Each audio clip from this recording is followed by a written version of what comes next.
Hello বন্ধুরা, আমি চলে এসেছি আরও একটা নতুন ভিডিও নিয়ে।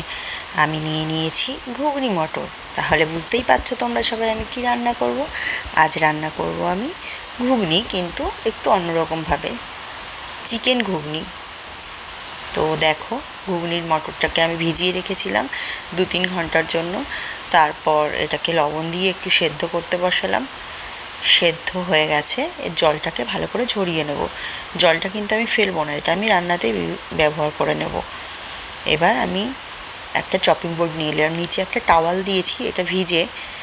এটা দিলে না চপিং বোর্ডটা সরে যায় না, তার জন্য ওটা দিয়েই আমি কাটি। তো এবার একটু তেল দিয়ে দিলাম, আর এদিকে আমি মাংস আর পেঁয়াজ কেটে নিয়েছি। আদা রসুন বাটা তো আমার রেডিই থাকে, আর গোলমরিচের গুঁড়ো, একটু জিরে গুঁড়ো আর একটু কাশ্মীরি লঙ্কার গুঁড়ো নিয়েছি। আর এদিকে দিয়েছি লবণ, হলুদ আর লঙ্কা গুঁড়ো আর গোটা জিরে আর গোটা গরম মশলা। এবার কড়াইতে তেল গরম হয়ে গেছে, এর মধ্যে আমি ফোড়নটা দিয়ে দেবো। দেখো, ফোড়নটা ভালো করে ভাজা হলে এবার আমি যে লবঙ্গগুলো আছে ওগুলো চটপট করে ফেটে ফেটে না কড়াই থেকে পালিয়ে যায়, তাই আমি একটু ওপর দিকে তুলে রাখলাম যাতে ওটা পালিয়ে না যায়। এবার আমি পেঁয়াজগুলোকে ভাজার জন্য দিয়ে দিলাম। পেঁয়াজ ভালো করে ভাজা হয়ে গেছে, যে মশলাটা আমি রেখেছিলাম ওই মশলাটাকে একটু জল দিয়ে গুলে ওটা ভালো করে দিয়ে দিলাম। বাকিটা ধুয়েও একটু জল দিয়ে দিলাম।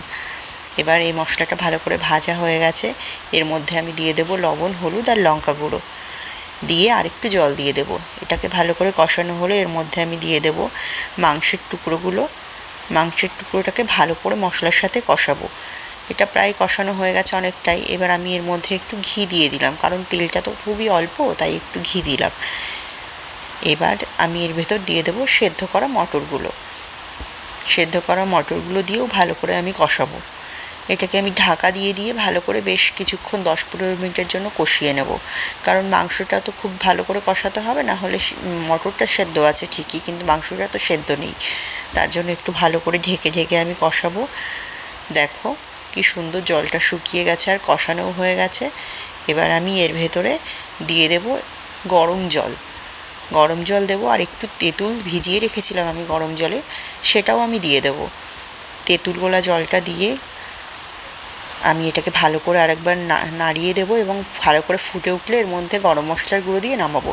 তোমরা কে কে তেঁতুলের জল দাও ঘুগনির ভেতরে বলো তো আমায়। আর দেখো, আমার ঘুগনি রেডি, কেমন হয়েছে জানিও। আর আমার রান্না যদি তোমাদের ভালো লাগে, আমার ভিডিও দেখতে যদি তোমাদের ভালো লাগে, তাহলে আমাকে ফলো করে আমার পাশে থেকো। ধন্যবাদ।